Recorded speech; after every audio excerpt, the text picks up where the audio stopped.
Son las 8. Radio del Principado de Asturias, RPA, Asturias Hoy, primera edición. ¿Qué tal? Buenos días. Hoy es 4 de febrero, Día Mundial contra el Cáncer. Habrá concentraciones a mediodía delante de varios ayuntamientos y actividades de divulgación. Según la Sociedad Española de Oncología Médica, Asturias tiene la tasa de incidencia más alta del país. Cada año en nuestra comunidad se diagnostican más de 7.500 nuevos casos. Son 746 por cada 100.000 habitantes frente a una media estatal de 597. Los tumores que presentan una mayor incidencia son el colorectal, el de próstata, el cáncer de mama, el de pulmón y el de vejiga.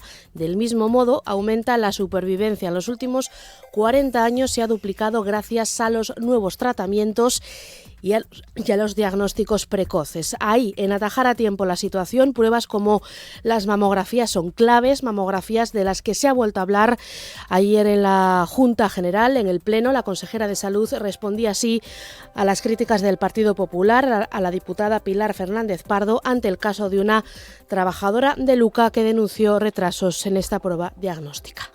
Considera este caso como un retraso inaceptable y actúa públicamente como un conseguidor, como un presidente del atajo. Vaya ejemplo que nos está dando. La actividad en mamografías ha crecido de forma sostenida. Frente a las 62.830 del año 2021, en el 2021-25 hicimos 70.866. Además, mantenemos un contacto permanente con las asociaciones de mujeres y pacientes. Y atención, porque si reciben un SMS invitándoles a renovar o sustituir su tarjeta sanitaria, es una estafa para robar datos personales, sanitarios o financieros. El SESPA recuerda que nunca usan este método para renovar este documento y que cuando se reciba este tipo de mensaje hay que eliminarlo automáticamente sin pulsar en el enlace de ninguna de las maneras. Y a la espera del recorrido parlamentario del nuevo decreto de revalorización de las pensiones aprobado en Consejo de Ministros. Por un lado irá ese, con un alza del 2,7%, y por otro irá el llamado escudo social, con medidas como la suspensión de los desahucios a personal vulnerable. Según fuentes del Ministerio de Vivienda, la paralización de los desahucios no se aplicará si el propietario tiene una o dos casas bajo su propiedad o si está también en situación de vulnerabilidad. Lo explicaba ayer la portavoz Elma Sainz. Las personas propietarias de una o dos viviendas no se verán afectadas por la prórroga de este escudo social. Corresponderá a los servicios sociales la búsqueda de una alternativa habitacional de emergencia. Y lo aprobado ayer en Consejo de Ministros no gusta a los socios de gobierno. Ione Belarra, secretaria general de Podemos, habla de pacto criminal y acusa al gobierno de haberse doblegado ante las pretensiones del PNV.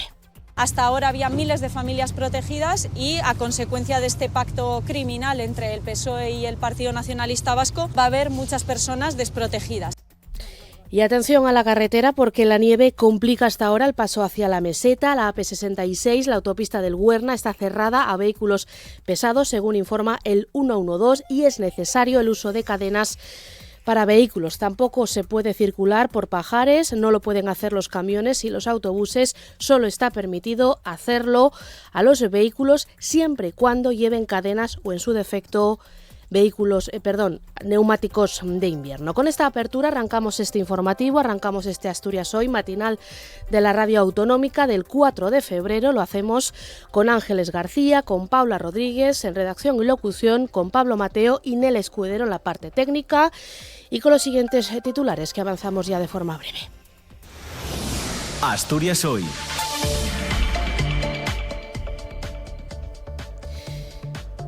El Principado aprobará el mes que viene las primeras 12 zonas tensionadas en Asturias para frenar los precios de la vivienda. Afectará a 5 localidades de Asturias, en concreto Gijón. Tendrá 2 zonas tensionadas, los barrios de La Arena y Cima de Villa. En Avilés, el barrio de la Magdalena, el concejo de Llanes será zona tensionada, su núcleo urbano, y también los pueblos de Posada, Barro, Poz, Celorio y Nueva.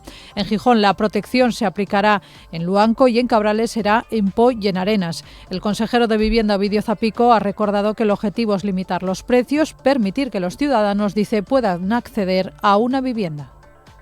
Y en ese sentido, pues el objetivo de las zonas tensionadas es limitar los precios disparatados y la especulación que sufren muchísimos ciudadanos por culpa de los alquileres y esa dificultad que tienen para acceder a esa vivienda. Vamos a desarrollar medidas correctoras. Y Asturias al Tren denuncia falta de inversión en mantenimiento de la infraestructura ferroviaria en Asturias.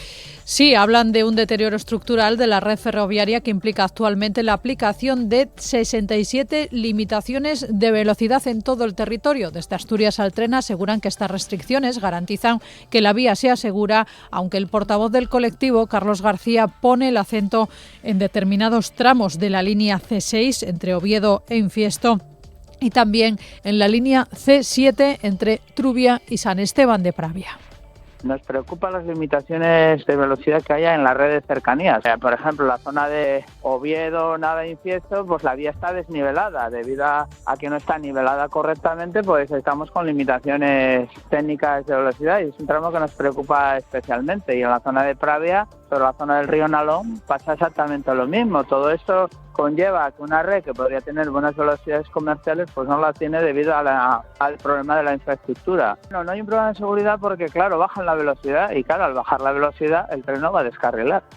Todos los detalles del estado de la red ferroviaria se los ofreceremos a continuación en este informativo en un reportaje elaborado por el equipo de Asturias Hoy. Y más asuntos. Los nuevos 300 bonos de turismo rural agotados en un solo día. El Principado los puso el lunes a la venta tras el éxito del año pasado. Los establecimientos adheridos a la campaña han aumentado un 70%. La Consejería de Turismo los ve como una pieza clave en el impulso del turismo rural de los últimos meses. El objetivo es la desestacionalización turística. Jimena Llamedo destacaba aquí que 1 de cada 3 personas que eligen la España Verde para hacer turismo rural se decantan por el Principado, por Asturias. Declaraciones en RPA.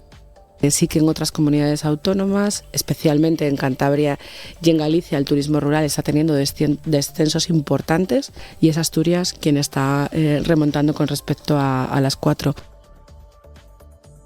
El tráfico.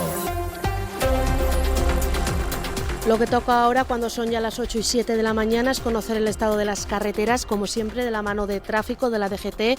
¿Qué tal? Buenos días. Buenos días. Hasta ahora encontrarán complicaciones en la AS1 a la altura de Llangreu, ya en dirección a Mieres, y tráfico en aumento en el acceso a Oviedo por la O14 en San Julián de los Prados y en la AS2 en Villamejil. Además, seguimos pendientes del temporal de nieve, ya que encontrarán transitable con precaución la AP66 en Lena y obligatorio el uso de cadenas en los puertos de San Isidro, Somiedo y Ventana. Gracias, DGT. Vamos ahora a conocer el estado de la circulación en las principales ciudades de Asturias. Empezamos por Oviedo, policía local. ¿Qué tal? Buenos días. Hola, buenos días. ¿Qué tal por allí? Bueno, tenemos algo de intensidad en la entrada por la S2 en la ciudad. El resto sin incidencias y circula con normalidad.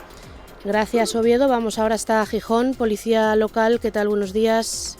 Hola, buenos días. ¿Qué tal por allí? ¿Cómo arrancáis el día?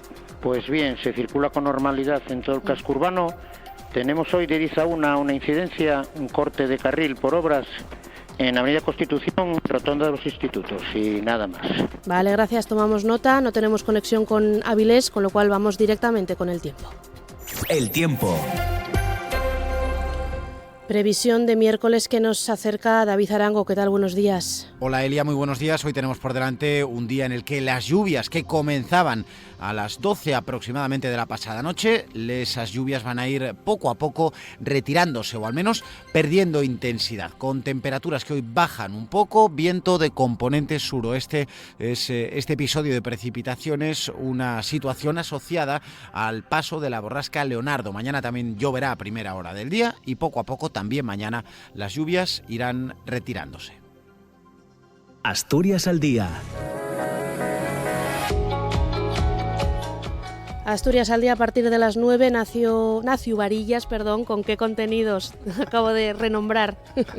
Elia, Paula, buenos días, también compañeras de Asturias Hoy Primera Edición. Vamos a conocer en la primera parte el funcionamiento del CISE, es el Centro de Iniciativas, Solidaridad y Empleo. Nació ya en 1987 en Sisión, concretamente en el barrio del Natahoyo.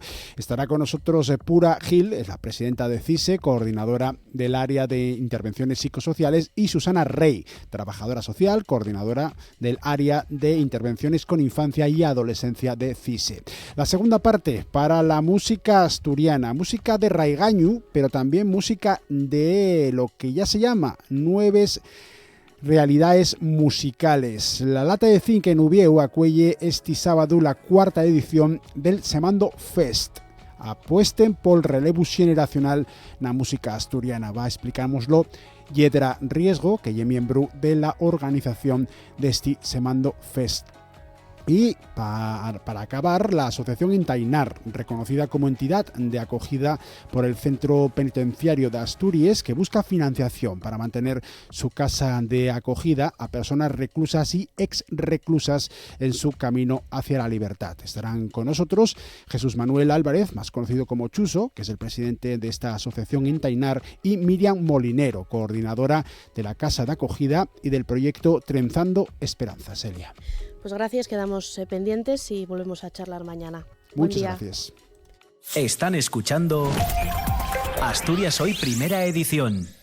Bueno, pues será uno de nuestros asuntos de apertura de este informativo, la declaración de zonas tensionadas, que podría ser una realidad el mes que viene, en marzo. En total, afectaría, en principio, según la pretensión del Ejecutivo Autonómico, a 12 barrios y localidades de Asturias. Comienza ahora el trámite de exposición pública. El Gobierno dará luz verde a mediados de marzo a la declaración de 12 zonas tensionadas del mercado residencial ubicadas en los concejos de Gijón, Avilés, Llanes, Gozón y Cabrales. En el concejo de Gijón, en concreto, habrá 2 zonas tensionadas, los barrios de la Arena y Cimadevilla. En Avilés, el barrio de la Magdalena. El concejo de Llanes será zona tensionada, su núcleo urbano, y también los pueblos de Posada, Barro, Po, Celorio y Nueva. En Gozón, la protección se aplicará al Luanco, y en Cabrales será en Po y en Arenas. En total, estas zonas afectan a 36.400 ciudadanos en Asturias. El consejero de Vivienda, Ovidio Zapico, espera que para abril el Ministerio pueda fijar ya una dotación económica para fijar las primeras medidas, para aplicarlas. Esta es la respuesta que daba a la diputada Covadonga Tomé, que ha pedido al consejero que trabaje para que la norma se aplique cuanto antes. Esperamos para mediados del mes de marzo aprobar ya en Consejo de Gobierno estas zonas tensionadas. Las remitiremos al Ministerio, que trimestralmente toma consideración de las zonas tensionadas. Será en el mes de abril.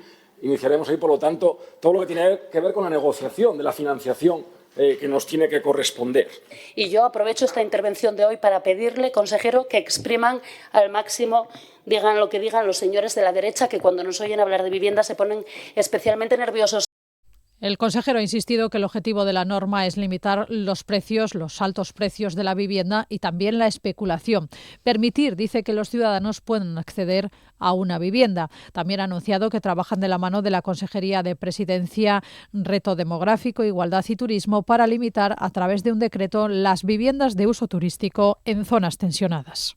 Y en ese sentido, pues el objetivo de las zonas tensionadas es limitar los precios disparatados y la especulación que sufren muchísimos ciudadanos por culpa de los alquileres y esa dificultad que tienen para acceder a esa vivienda. Vamos a desarrollar medidas correctoras que serán diferentes atendiendo a la zona y a sus posibilidades. Y sobre todo, señoría, estamos trabajando con la vicepresidenta del Gobierno, responsable en materia de turismo, para limitar también las viviendas de uso turístico. Y en apenas 24 horas, en menos de un día, en Asturias se han vendido todos los nuevos bonos de turismo rural, los 300 que se habían emitido. El Principado los puso este lunes a la venta tras el éxito del año pasado. Los establecimientos adheridos a la campaña han aumentado un 70%. La Consejería de Turismo los ve como una pieza clave en el impulso del turismo rural de los últimos meses. El objetivo es desestacionalizar la oferta. Sí, los bonos cuestan al usuario unos 75 euros, el resto lo paga el gobierno autonómico y se permite disfrutarlos en invierno, otoño y primavera, exceptuando los picos turísticos, es decir, Semana Santa y el puente del 1 de mayo que se consideran temporada alta. En RPA, la vicepresidenta y consejera de Turismo, Jimena Llamedo, ha destacado que 1 de cada 3 personas que eligen la España Verde para hacer turismo rural lo hacen en Asturias. Sí que en otras comunidades autónomas, especialmente en Cantabria y en Galicia, el turismo rural está teniendo descensos importantes y es Asturias quien está remontando con respecto a las 4. Yo creo que efectivamente hacía falta una reflexión sobre el turismo rural. Para nosotros el turismo rural es fundamental, es cohesión territorial, es la gente pudiendo elegir vivir también y además es el impacto que tiene más allá del alojamiento, también los restaurantes, en el comercio. Y no dejamos de hablar de turismo porque el año pasado visitaron Asturias algo más de 372.000 turistas extranjeros. Son casi 100.000 turistas internacionales más que hace una década y algo por debajo del máximo histórico de 2023, cuando casi 376.000 turistas visitaron Asturias procedentes de fuera de nuestro país. Crece también lo que se gastan aquí en nuestro territorio. El año pasado se desembolsaron más de 500 millones de euros. Esto es casi un 60% más que hace 10 años, en 2016. Son datos del Instituto Nacional de Estadística, que en el conjunto del país ofrece cifras récord. España recibió el año pasado casi 97 millones de turistas. Son 3 ejercicios consecutivos de máximos históricos. Gastaron más que nunca, casi 135.000 millones de euros. Y quienes más nos visitan aquí en Asturias proceden del Reino Unido, de Francia y de Alemania. Y para que Asturias sea un destino atractivo es clave contar con un transporte público accesible y sostenible. En esta línea, Asturias al Tren denuncia falta de inversión en mantenimiento de la infraestructura ferroviaria. En el Principado hablan de un deterioro estructural de la red que implica limitaciones de seguridad. Se nos lo cuenta en este reportaje Paula Rodríguez.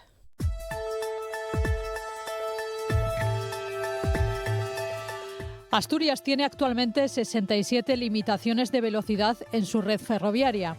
Para garantizar la seguridad, Adif aplica estas limitaciones de velocidad en la red asturiana tanto de cercanías como de media distancia en puntos que presentan deterioros o imperfecciones debido a la falta de mantenimiento. Estas restricciones afectan a la calidad del servicio con retrasos constantes. Desde Asturias al Tren, el portavoz del colectivo, Carlos García, asegura que algunas limitaciones de velocidad se han cronificado. La red está muy mal. Tenemos 67 limitaciones temporales de velocidad en la red. Por decir una que es escandalosa, en la entrada de Oviedo los trenes de FB tienen que entrar a 10 kilómetros por hora. El problema de las limitaciones técnicas de velocidad, además, es que no son puntuales. Hay limitaciones técnicas de velocidad, como la que hay en Villamayor, que lleva más de una década. Un tramo que el tren debería correr a 80, pues lleva más de una década pasando a 40 por hora, con el consiguiente perjuicio para los ciudadanos, evidentemente, y para la calidad del servicio. Desde Asturias al Tren no quieren lanzar un mensaje de intranquilidad a los usuarios y consideran que estas limitaciones de velocidad garantizan que la vía sea segura, aunque eso sí reconocen que hay puntos que les preocupan especialmente, sobre todo aquellos que presentan vías desniveladas, como lo que ocurre en la C6 entre Oviedo e Infiesto, o el mal estado de las trincheras en las vías férreas en la C7 entre Trubia y San Esteban de Pravia. También los deterioros que existen en la línea C1, en la que recientemente hubo un desprendimiento de hormigón a la salida del túnel del Padrón. Tramos que nos preocupan son tantos que, bueno, pero a nosotros fundamentalmente nos preocupan las limitaciones de velocidad que haya en la red de cercanías. Por ejemplo, la zona de Oviedo, Nava e Infiesto, pues la vía está desnivelada. Debido a que no está nivelada correctamente, pues estamos con limitaciones técnicas de velocidad y es un tramo que nos preocupa especialmente. Y en la zona de Pravia, pero la zona del río Nalón, pasa exactamente lo mismo. Todo esto conlleva que una red que podría tener buenas velocidades comerciales pues no la tiene debido al problema de la infraestructura. No hay un problema de seguridad porque, claro, bajan la velocidad y, claro, al bajar la velocidad el tren no va a descarrilar. Pero, evidentemente, cuando la vía va dando botes, lo que hace Adif, en vez de arreglarlo, simplemente le dice al maquinista, dice, mira, este tramo que va a 80 ahora va a seguir a 40 por hora durante 10 años. En la red ferroviaria de cercanías ha habido pocos accidentes. Ha habido uno recientemente que pudo ser grave, que fue que se cayó una parte del túnel del Padrón, que es uno de los túneles que precisamente siempre se ha planteado que habría que arreglarlo. El otro día un maquinista frenó, porque activó el freno de emergencia, tuvo los reflejos suficientes y no hubo accidente. Bueno, hubo accidente, pero no hubo heridos de consideración, ni siquiera muertos. Pero claro, todo eso, la red es segura, ¿por qué? Por eso, porque los trenes van limitados. Este colectivo considera que el Gobierno de España concentra las inversiones en Cataluña, infrafinanciando la red ferroviaria asturiana. Para el portavoz de Asturias al Tren, esto evidencia el poco peso que tiene Asturias en Madrid. Lo que no podemos hacer es que, como la infraestructura está mal, no la arreglamos y hacemos limitaciones técnicas de velocidad. Y el gobierno del Principado de Asturias no se pone ni medio colorado con esto. Que dice que es que ahora el Madrid invierte mucho. No, es que como antes no invertía nada, ahora invierte un poco. Y entonces, como invierte un poco y antes nada, pues ahora parece que invierte mucho. Y no es así. Nos molesta mucho la autocomplacencia del consejero Alejandro Calvo, que siempre está diciendo aquí todo lo mucho que se hace. Eso es mentira. ¿Por qué no se está invirtiendo? Bueno, hay que ser sinceros. El dinero se está yendo a Cataluña. Esa es la realidad. Respecto a la llegada de los nuevos trenes, que sufren ya más de 3 años de retraso, la última fecha que se ha dado para la entrega de las primeras unidades es el segundo semestre de 2026. Asturias al Tren considera que las nuevas unidades empezarán a circular en pruebas en 2027. Son 35 trenes, insuficientes para modernizar toda la flota asturiana. El portavoz de este colectivo, Carlos García, apunta a que se dará una situación singular. Habrá trenes de última generación que circularán por una infraestructura vieja, lo que implica que no mejoren los tiempos de trayecto. Sin mejorar la infraestructura, no mejorará la calidad del servicio. Hay trenes que corren a mucha velocidad, trenes que pueden correr a 120 kilómetros por hora, pero lamentablemente con la infraestructura que hay, esa velocidad no se va a mantener. Vamos a seguir teniendo una velocidad muy baja si no se arregla la infraestructura. La red está, todo a goteras y averías. Entonces, claro, podemos tener trenes nuevos, pero evidentemente si no arregla la infraestructura, los trenes no van a correr, por mucho que se diga que eso. El Ministerio de Transporte siempre hace la misma trampa, dice, y los trenes que compramos van a ir a 90, 100 o a 200 kilómetros por hora. Pero claro, luego nunca te cuenta que Asturias la red la tiene caída a pedazos. Es la realidad.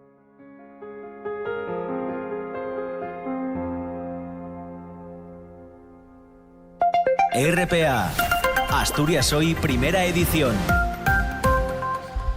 Y abrimos capítulo laboral porque los últimos datos del desempleo publicados por el Ministerio acreditan una subida del paro en nuestra comunidad el mes pasado. Lo hizo más de 1.600 personas. El número de desempleados, de demandantes de empleo, se sitúa por encima de los 52.800 en Asturias, aunque es la cifra más baja para un primer mes del año desde que hay registros. Con la finalización de la campaña de Navidad, Asturias perdió además 5.600 afiliados y afiliadas a la Seguridad Social. Con respecto a diciembre, vuelve a colocarse por debajo de los 390.000 ocupados. Sube el paro en enero en el Principado, un mes en el que suele ser habitual que los datos aumenten, ya que los contratos temporales vinculados a las fiestas finalizan. UGT y Comisiones Obreras advierten de que la dependencia del mercado laboral asturiano de actividades estacionales, como el sector servicios, afecta esa estabilidad en el empleo. María José Gutiérrez, Comisiones Obreras, Javier Campa, UGT. El fuerte crecimiento de la contratación indefinida sigue sin ser suficiente para compensar el descenso de la contratación temporal, igual que el aumento de la contratación en la construcción y en la industria no alcanza a compensar la caída en los servicios. La estacionalidad, pues, es el talón de Aquiles del mercado laboral asturiano. El 95% aproximadamente de los nuevos parados pertenecen al sector servicios. Desde la patronal apuntan a un problema estructural que afecta a las pequeñas empresas asturianas. María Calvo, presidenta de FADE. Asturias pierde en enero 5.605 afiliados a la Seguridad Social, una caída superior a la media nacional. Y bueno, pues esto creemos que es un problema estructural que afecta directamente al autónomo y a la microempresa. Y el Consejo de Ministros ha aprobado la revalorización de las pensiones para 2026. Las contributivas y de clases pasivas subirán un 2,7% y las mínimas más de un 7%, las no contributivas un 11,3%. La medida se articula en un Real Decreto, ley separado de otro para el escudo social, Paula. Sí, el objetivo es asegurar la subida de las pensiones tras el rechazo al decreto Ómnibus. El escudo social volverá al Congreso con algunos cambios pactados con el Partido Nacionalista Vasco. De hecho, han logrado rebajar el alcance de las medidas de desahucio, antidesahucio, y proteger a los propietarios de una o dos viviendas alquiladas, con lo que han dado el visto bueno a la medida denominada escudo social. Eso el PNV lo explicaba, de hecho, la portavoz del Ejecutivo, el Masaid, que señala que la prórroga de la moratoria para los desahucios no afectará a los propietarios que tengan como máximo 2 viviendas.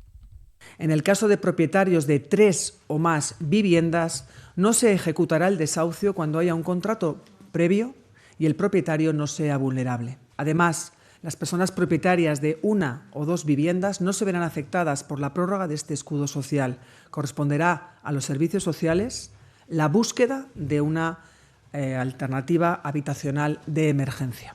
La decisión de separar el decreto Ómnibus y aprobar uno con la revalorización de las pensiones y otro con todo el escudo social, incluida esa moratoria de los desahucios, ha generado el enfado de la líder de Podemos. Ione Belarra ha asegurado que siente asco absoluto ante el acuerdo alcanzado con el PNV para excluir a los pequeños propietarios ante un problema de impagos. Hasta ahora había miles de familias protegidas y, a consecuencia de este pacto criminal entre el PSOE y el Partido Nacionalista Vasco, va a haber muchas personas desprotegidas.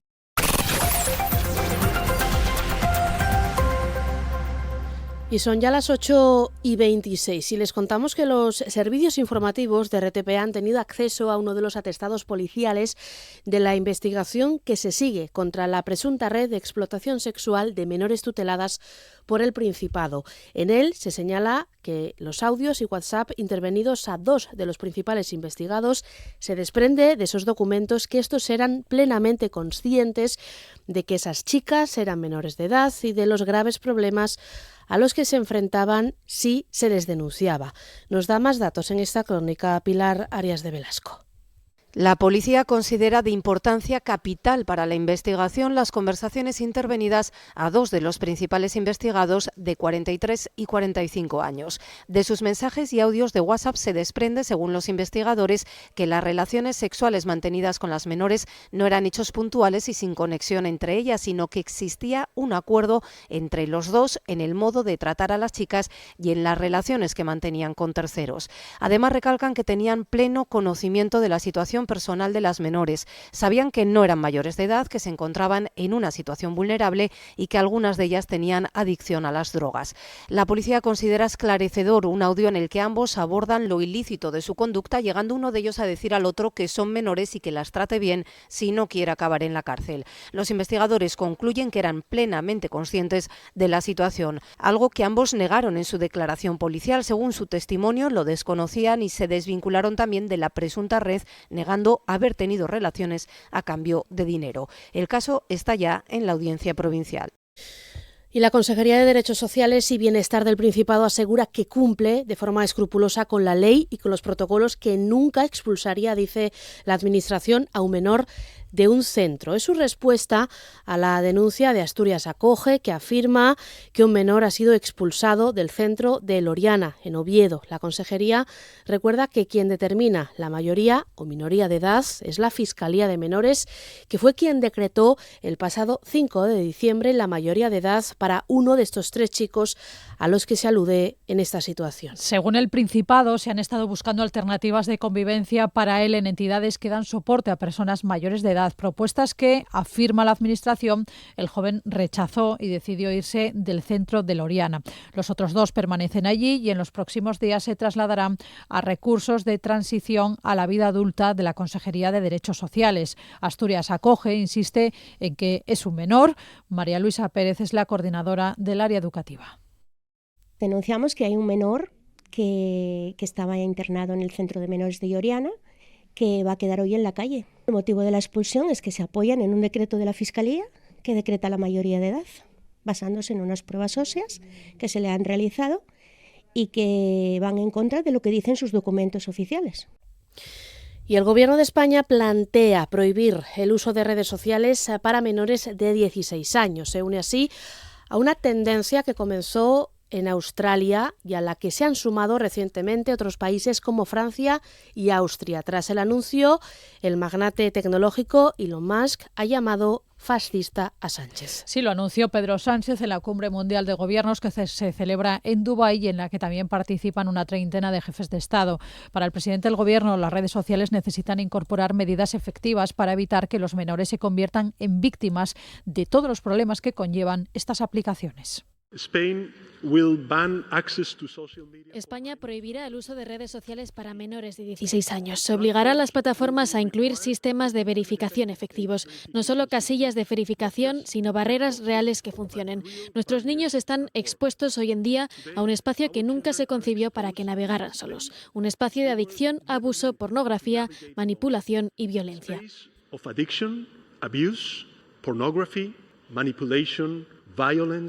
Junto a esta normativa, Sánchez ha anunciado otras medidas para aumentar el control de las plataformas digitales y que sus directivos tengan que asumir responsabilidades por las infracciones en sus redes. Ha hablado, de hecho, Sánchez de una huella de odio y polarización. Convertiremos la manipulación algorítmica y amplificación de contenido ilegal en un delito. La desinformación no aparece por sí misma, es creada, promovida y distribuida por ciertos actores. Cambiaremos la ley en España para exigir responsabilidades a los altos ejecutivos de las plataformas por las infracciones que se cometen en sus aplicaciones. Esto significa que los CEOs y las plataformas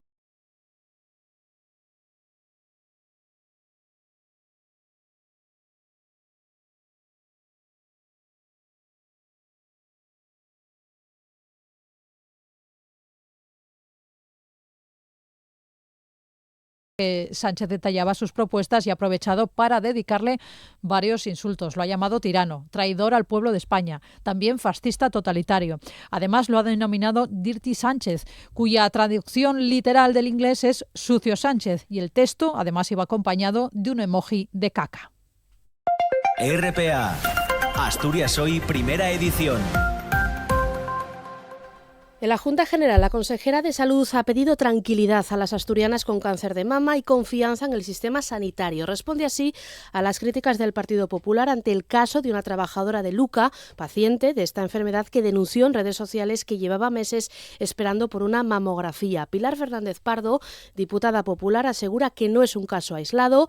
Le responde la consejera Conchita Saavedra diciendo que en Asturias hay 3 circuitos diferentes y que en el caso de diagnósticos no hay lista de espera. Usted no se entera, y si se entera no lo soluciona, pero he aquí que viene el presidente Barbón y vamos a ver, el presidente Barbón ya sabemos cuál es su actividad en redes sociales, se hace eco de la queja, se transforma de repente en desatascador de agendas sanitarias, considera este caso como un retraso inaceptable y actúa públicamente como un conseguidor, como un presidente del atajo. Vaya ejemplo que nos está dando. La actividad en mamografías ha crecido de forma sostenida. Frente a las 62.830 del año 2021, en el 2025 hicimos 70.866. Además, mantenemos un contacto permanente con las asociaciones de mujeres y pacientes, con las que compartimos información, escuchamos sus inquietudes y trabajamos conjuntamente para mejorar. Señoría, el sistema sanitario funciona, así que le pido tranquilidad a las mujeres. Asturias Hoy, primera edición. Noticias. Bueno, y seguimos en la misma línea porque hoy es 4 de febrero, Día Mundial contra el Cáncer. A mediodía habrá concentraciones en varias ciudades delante de varios ayuntamientos. Según el informe Las cifras del cáncer en España 2026, elaborado por la Sociedad Española de Oncología Médica y la Red Española de Registros de Cáncer, a lo largo de este año se registrarán más de 300.000 nuevos casos. Es un 2% más que el año pasado. En los últimos años ha crecido además la tasa de supervivencia, se ha duplicado en las últimas 4 décadas, en parte gracias a la prevención, el diagnóstico precoz y la investigación. El equipo de Mariano Barbacid, de hecho es la última noticia de estos últimos días, en el Centro Nacional de Investigaciones Oncológicas, ha logrado eliminar por completo el cáncer de páncreas en ratones, un hito científico. Pero detrás de estas cifras de casos, tratamientos, procesos, altas y bajas médicas, hay personas como la que hoy nos acompaña en el matinal de RPA, de la Radio Autonómica, es compañera, es Dolores Moral. De hecho, nos estáis viendo los telespectadores de de TPA la habréis reconocido, ya es periodista de informativos y acaba de incorporarse a la redacción, acaba de volver después de superar un cáncer de mama. Entonces hoy queremos poner el foco en la persona, en el trato humano, en el detalle. Dolo, ¿qué tal? Buenos días. Buenos días, Elia. ¿Qué tal? Lo primero, gracias por la invitación y efectivamente ahora cuando uno ve esas cifras o hace noticias relacionadas con eso, cambia un poco la perspectiva. Ya no estamos hablando de unas cifras, digamos, que te suenan un poco a estadísticas y más, sino que ya sabemos, en mi caso ya sé de qué estamos hablando y cómo es un poco toda esa enfermedad. El diagnóstico precoz es clave, es vital para seguir aumentando la tasa de supervivencia. En tu caso, ¿cómo de precoz? ¿En qué momento arranca todo, Dolo? Bueno, pues como otros muchos casos, eso que dices, te notas un bulto, ¿no? Tan fácil como eso. Tan fácil y a la vez, bueno, quiero hacer también un poco esa invitación que nos suenan siempre campanas de eso de la autoexploración o de los chequeos, que a veces lo dejamos pasar, sobre todo en determinadas edades, que dices, ay, yo soy joven. En fin, creo que es importante, tanto mujeres como hombres, hacerse sus chequeos. En el caso de las mujeres y del cáncer de mama, la autoexploración. Te notas un bulto, en principio no le das mucha importancia y dices, bueno, esto no es nada, pero por si acaso, pues vas al médico. Y yo creo que ahí es definitivo que el propio médico de familia, bueno, pues ya te derivan y efectivamente, como escuchábamos antes a la consejera, yo tengo que decir que es cierto que hay un circuito preferente. En cuestión de un mes, todas las pruebas del mundo para determinar, bueno, pues lo que al final era unas células tumorales, que te quedas un poco así, es un shock total cuando vas al médico y te lo dicen, porque todo el rato uno confía en que no va a ser nada. Pero es cierto que, bueno, pasas enseguida en un proceso de esas pruebas que digo, ¿no? Te hacen una biopsia, te hacen, bueno, distintas pruebas que en cuestión de un mes te dan un diagnóstico. ¿Cómo es porque hablamos de una atención pluridisciplinar, entran en juego muchos especialistas, ¿cómo realmente es el aterrizaje en el circuito para empezar ese camino? Dolo, ¿cómo fue en tu caso? ¿Cómo se te acogió? ¿Cómo se te orientó? ¿Cómo se te explicó? No sé si imagino que con contacto con humanidad para hacerlo entender de la manera más didáctica posible. Quiero reseñar también que puede ser cierto que puntualmente haya retrasos, malas atenciones, mala praxis. En mi caso me atendieron en el Hospital de Cabueñes. En la unidad de Gijón está la unidad de mama, que tratan estos casos. Ellos son varios, digamos, intervienen. Equipo de la unidad de mama, de oncología, de cirugía, psicología, y ellos tratan cada caso, analizan cada caso y cuál es el tratamiento. Entonces hay que reseñar eso, que ciertamente lo que yo me encontré desde el minuto 1 fue una atención tanto profesional como humana. Me sale la palabra exquisita, pero lo tengo que decir así, por lo menos en mi caso así ha sido. Sientes que estás, digamos, en buenas manos, que cuando te dan una noticia así de una enfermedad que todos sabemos que es grave, no hay que minimizarla, lo único que quieres es pensar, esa persona que tengo delante, el oncóloga mía en este caso, Verónica, van a acertar con el tipo de tumor, cómo tiene que ser ese tratamiento.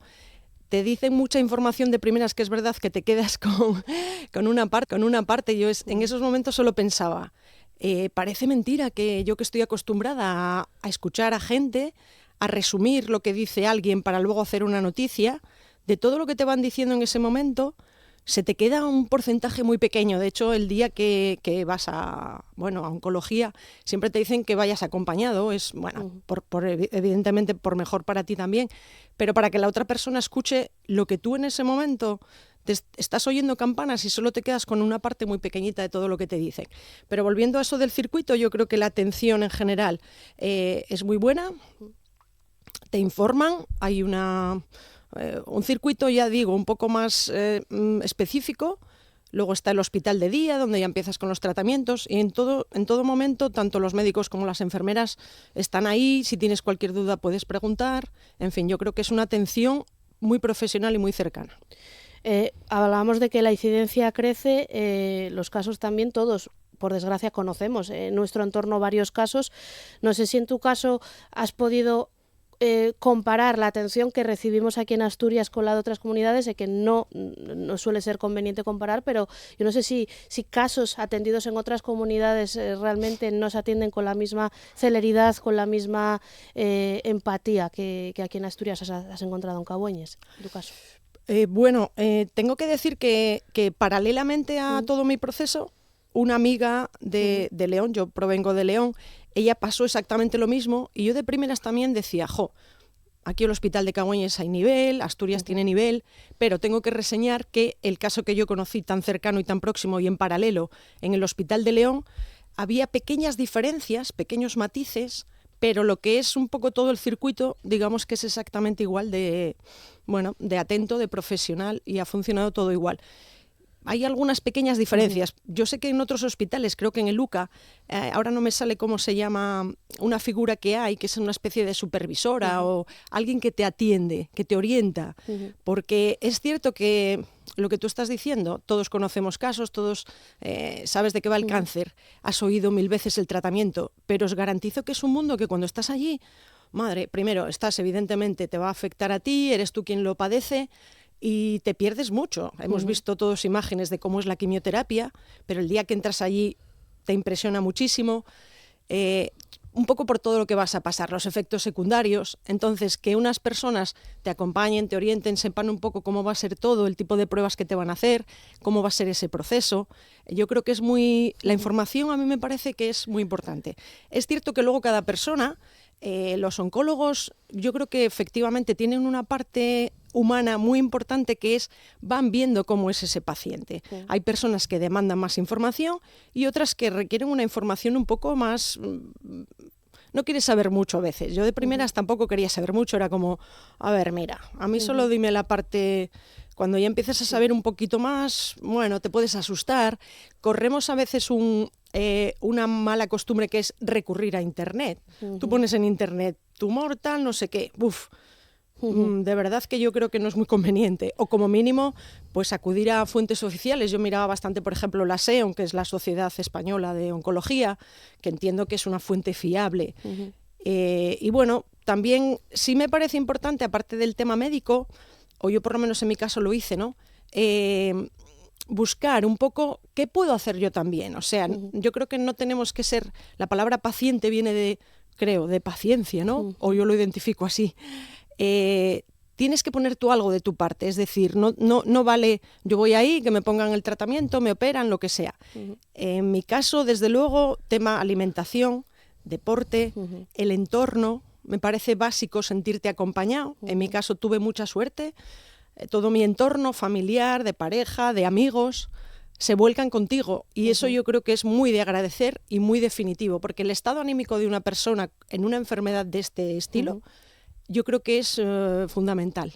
En tu caso, lo juegas con ventaja por el hecho de la información. Eres periodista, has manejado muchas veces este tipo de información, pero el resto, muchas veces estamos un poco amenazados por esos pseudomedios, por esa información.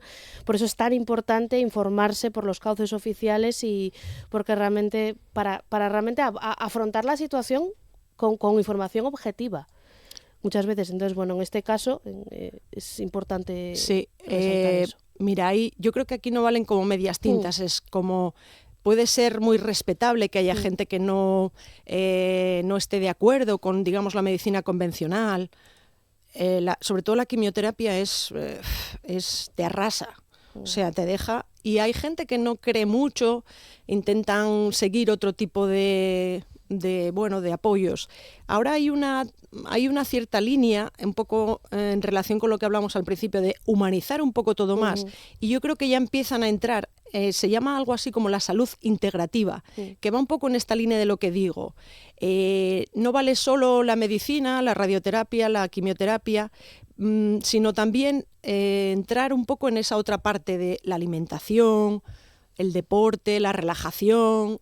Van un poquitín ya por esa línea, o desde luego, yo también hay una referencia que es una doctora que se llama Odile Fernández, que ya padeció cáncer, hizo una serie de libros que son bastante conocidos en el entorno, digamos, del cáncer, y ella, pues da todas estas pautas, ¿no?, de eliminar tóxicos a nuestro alrededor que no somos conscientes, el abuso del móvil, que parece que no está demostrado, pero bueno, no es bueno esa radiación, el utilizar menos las cremas que utilizamos, todo el día nos estamos echando unas cremas que eso al final los va para el disruptores cuerpo, endocrinos. todo ese tema.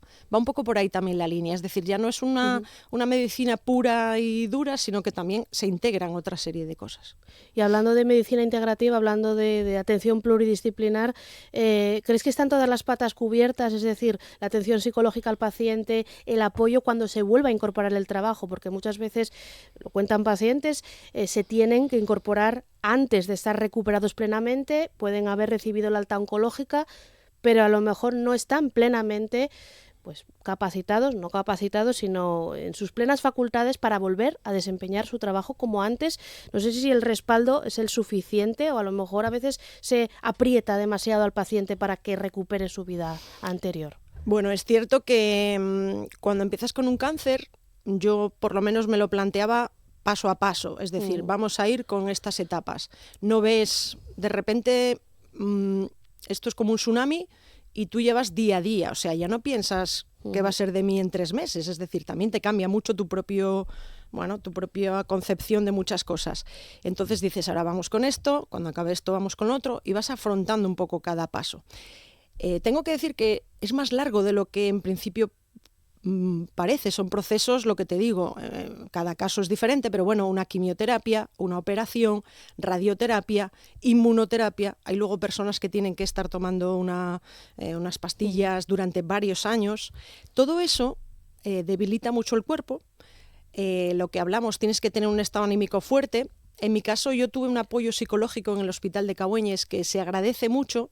Yo recuerdo hablar con la psicóloga y le decía, mira, yo me encuentro bastante bien, estoy animada, pero es muy importante venir aquí. Y yo agradezco mucho poder hablar contigo y agradezco mucho que haya esta atención, porque hay personas que pueden estar más perdidas o no estarlo afrontando de la manera, digamos, entre comillas, correcta o que lo puedas llevar mejor. Entonces sí me parece fundamental. También hay que decir que la Asociación de Cáncer tiene ese tipo de apoyo, de psicólogos, de nutricionistas, y me parece importante también acudir a ellos porque es algo complementario a... Yo acudí un poco más tarde, más adelante, precisamente en ese momento de recuperación. Cuando ya te crees que estás bastante bien, ya pasó un poco todo el periodo más duro, todavía hay una parte de recuperación importante que mucha gente, es cierto, quizás en empresas quizás más pequeñas, yo tengo que reconocer que, bueno, pues tienes esa suerte de estar en una empresa pública, que en este caso no he sentido esa presión de tienes que incorporarte ya, sino cuando realmente el médico considera que estás apto. Y esa es otra parte que se desconoce mucho. De hecho, hoy nosotros damos una noticia de todo lo que implica también al nivel cognitivo. Hay un fenómeno que se llama no sé si lo digo bien, es niebla mental, el chemobrain o chemobrain, es como la química en el cerebro. Toda la quimioterapia y otros tratamientos como la inmunoterapia también afectan a nuestro cerebro. Hay una alteración cognitiva. Tienes dificultades para concentrarte, dificultades para expresarte, despistes que antes no tenías. Todo eso, claro que implica pues una peor, entre comillas, calidad de vida y puede afectar al trabajo. Cuando vuelves al trabajo, te notas que has mermado tu capacidad. Yo me noto una merma tanto física como cognitiva importante y te notas muy, fuera un poco de bolos. Es difícil el aterrizaje y me parece que le pasa a muchas personas. Hay personas que incluso no pueden incorporarse de nuevo a la vida laboral, personas jóvenes, y me parece que en ese momento, así como todo el proceso te acompañan y estás muy bien informado, esa parte del final de la recuperación, yo ahí noté un poquitín esa falta, ¿no?, de perderte, de ¿y ahora por dónde sigo?, ¿no? Estás tutelado. De hecho, hay un momento, yo quizás es el momento que, entre comillas, un poco peor lo pasas, que es como, la oncóloga me dice que ahora ya hasta dentro de 6 meses no te ven. A mucha gente le pasa eso, ¿no? De momento tú estás tranquilo, estás mucha revisión y de momento es como, ala, venga, ya estás bien, pero tú sabes que eso ya es algo permanente. Digamos que es una enfermedad que ya tienes, contigo para siempre, ¿no? Y necesitas ese bueno, esa confianza de saber que sigues estando con revisiones y que hay ese apoyo. Pero es verdad que te quedas ahí de repente tú solo, ¿no? Como, y ahora me tengo que enfrentar yo a todo. Y cuesta un poquito. Bueno, pues Dolo Moral, seguimos de cerca tu proceso, tu adaptación, y ese ir ganando confianza, ganando seguridad, y gracias por habernos acompañado. Ya vuelves a la redacción a seguir con la normalidad al máximo. Gracias, Dolo. Muchas gracias, y simplemente, bueno, pues a quienes nos puedan estar escuchando que están pasando este proceso, y a las personas que tengan cerca que, bueno, pues que tengan esa palabra de esperanza, ¿no? Pero sobre todo de confianza, de esperanza, de saber que la sanidad, bueno, pues responde, y que ellos pongan también de su parte para intentar afrontarlo lo mejor posible. Y ese llamamiento también a lo que decíamos de la prevención también ayuda. Es decir, todos podemos desde ya, porque las estadísticas son muy crueles, ¿eh? Las estadísticas en cuanto al cáncer son muy crueles. Y sobre todo seguir investigando, seguir invirtiendo, seguir dignificando la atención, y que nadie se quede atrás, que haya igualdad y equiparación de recursos. Eso es. Para todos. Gracias, Dolo. Buenos días. Buen día.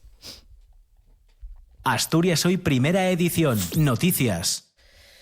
Bueno, seguimos con más información cuando son ya las 9 menos 10 de la mañana. Hablamos de una estafa acontecida en Gijón. Allí la Policía Nacional ha detenido en esa ciudad a 4 personas, 2 hombres y 2 mujeres de entre 25 y 46 años, como presuntos autores de varios delitos de estafa mediante el método conocido como phishing. Esta práctica consiste en hacerse pasar por empleados bancarios, policías o técnicos para obtener datos confidenciales y acceder a las cuentas del banco. Por el momento hay al menos 24 víctimas y el dinero estafado supera los 28.000 euros. La Policía Nacional inició la investigación tras recibir varias denuncias de estafa procedentes de distintas provincias españolas. Las pesquisas permitieron averiguar que las extracciones en efectivo se habían llevado a cabo mayoritariamente en una misma entidad financiera del barrio gijonés del Llano. Eso permitió identificar a los autores gracias a las imágenes grabadas por las cámaras de seguridad. En los registros llevados a cabo por la policía se han intervenido varias tarjetas telefónicas, una tableta electrónica, una tarjeta bancaria y justificantes de transferencias bancarias. Y atención, lo decíamos en la apertura, la Consejería de Salud advierte de una estafa a través del móvil. El anzuelo es un mensaje, un SMS, para renovar o sustituir la tarjeta sanitaria a través de enlaces de Internet que son en realidad páginas fraudulentas. La Consejería, el SESPA, dice que nunca mandan ese tipo de mensajes, por lo tanto, si reciben este SMS, no lo abran, es una estafa para tratar de hacerse con sus datos personales. Y más asuntos del ámbito de la justicia. La Audiencia Provincial juzga hoy a una mujer acusada de apoderarse de 44.000 euros de la cuenta de su madre, anciana y con Alzheimer. La Fiscalía pide para ella 1 año y 6 meses de cárcel. También en la audiencia hoy se sienta en el banquillo un hombre reincidente por tráfico de cocaína y de hachís. En este caso, la Fiscalía, concurriendo la agravante de reincidencia, pide para él 4 años y medio de cárcel.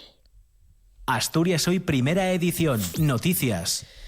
Y noticias ya del ámbito local. En Oviedo, el Partido Popular reta a Izquierda Unida a que abandone el gobierno de coalición en el Principado si el Partido Socialista no presenta un calendario con fechas concretas de los derribos del antiguo UCA. Una respuesta a la petición de Izquierda Unida, convocatoria por Ubieu para unir fuerzas municipales. El concejal de Izquierda Unida, convocatoria por Oviedo, Alejandro Suárez, pide la unión de toda la corporación municipal para exigir al Principado que comience de inmediato las demoliciones del antiguo UCA y terminar así con unos retrasos, añadió, de vergüenza e inaceptables. Inaceptable. Y si Izquierda Unida forma parte del gobierno y las tiene que llevar, como he dicho, que las lleve. Ya reaccionaremos políticamente. Aquí estamos vestidos de azul, todos y todas.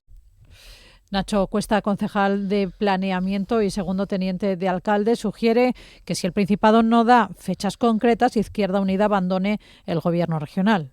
Que condicionen de forma expresa su continuidad en el gobierno del Principado de Asturias a que por la parte mayoritaria del gobierno se les presente un cronograma con plazos y realidades. Y que lo hagan públicamente. Si en un plazo determinado no se cumplen esos hitos, Izquierda Unida abandona el gobierno del Principado de Asturias. Y el alcalde de Siero, Ángel García, vuelve a pedirle al Gobierno regional que desbloquee los proyectos estratégicos para el concejo, como por ejemplo Cosco. De no ser así, amaga con la posibilidad de presentar una candidatura independiente para las próximas autonómicas. Espero que no sea necesario, ¿no?, que desde Siero pues hagamos una candidatura a presentarnos a las próximas elecciones autonómicas para defender Siero, ¿no?, porque este ritmo que vamos, la verdad que las cosas no están yendo como nos gustaría. Y llevamos muchos meses, ya años, de paciente espera en todos los proyectos y nos gustaría que alguno de ellos, no todos, pero alguno, a ver si por lo menos puede tener solución y puede verse ya iniciar, ¿no?, la construcción o la puesta en marcha.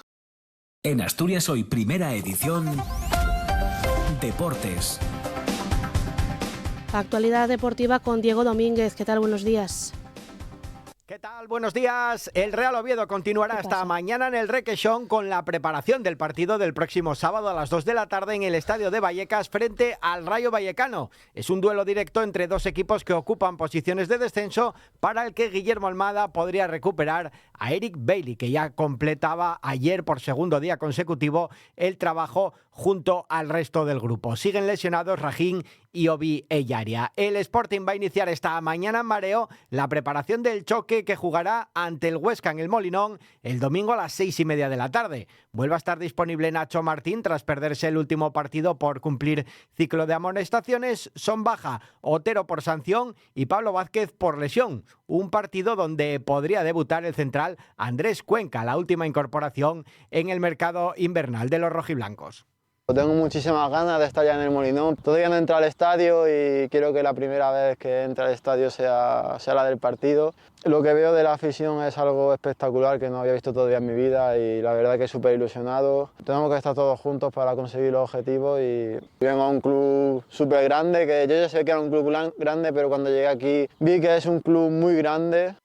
En Primera Federación, después de encajar 4 derrotas en los últimos 5 partidos, el Real Avilés afronta el sábado, a partir de las 4:15 de la tarde, frente al Arenteiro y a domicilio, un partido crucial para sus intereses. Los de Dani Vidal están a 4 puntos del playoff de ascenso. En Segunda Federación destaca el duelo autonómico de este domingo a las 4 de la tarde en Les Caleyes, donde se miden el Lealtad de Villaviciosa y el Unión Popular de Langreo en un partido de equipos necesitados. Por otro lado, el Alimerca Oviedo Baloncesto recibe este sábado a las 7 de la tarde en el Palacio de los Deportes al Leima Coruña, partido ante el líder en el que los ovetenses buscarán hacer valer su condición de local.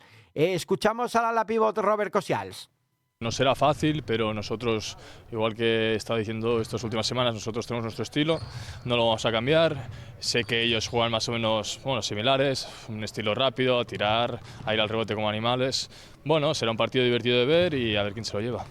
Y en tenis, Pablo Carreño se medirá en los octavos de final del Open Sud de France al holandés Gresport, número 27 del ranking ATP. El gijonés viene de vencer a Miomir Kemabovic en el tiebreak. Asturias Hoy, en clave económica. Actualidad económica de miércoles con José Antonio Antuña de Renta 4. ¿Qué tal? Buenos días, cuéntanos. ¿Qué tal, Elia? Buenos días. ¿Qué tal? ¿Cómo amanece la bolsa? Pues en términos generales parece que los mercados europeos van a iniciar la sesión con algo de subida, en torno al 0,25, 0,30 están marcando los futuros en Europa. Sí que es cierto que los futuros en España vienen marcando caídas en torno al 0,90.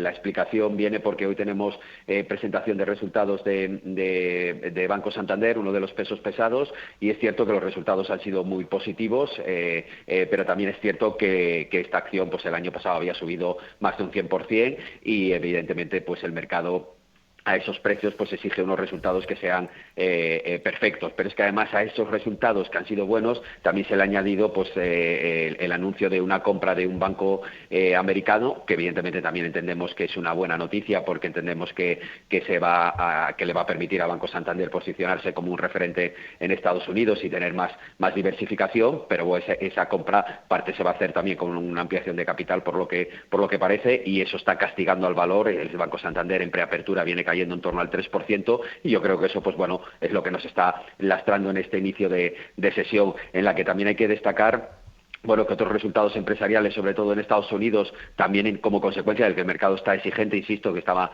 en máximos históricos, pues está castigando pues a empresas como PayPal, que ayer caía un 20%, AMD cae un 8%, a pesar de que sus resultados han sido muy buenos, y la guía está por encima de lo previsto. Y simplemente, pues bueno, destacar que ayer en Estados Unidos se llegó a un acuerdo para desbloquear el cierre parcial de la administración americana. Ayer no conocimos algunos de los datos macroeconómicos que estábamos esperando, y esperemos que por lo menos para el viernes ese informe oficial de empleo que el mercado estaba esperando con mucha impaciencia, pues bueno, por lo menos lo podamos conocer gracias a este acuerdo que tuvimos ayer. Pues gracias, José Antonio. Volvemos a charlar mañana, si te parece, mañana jueves. Perfecto. Buen día. Gracias, buenos días.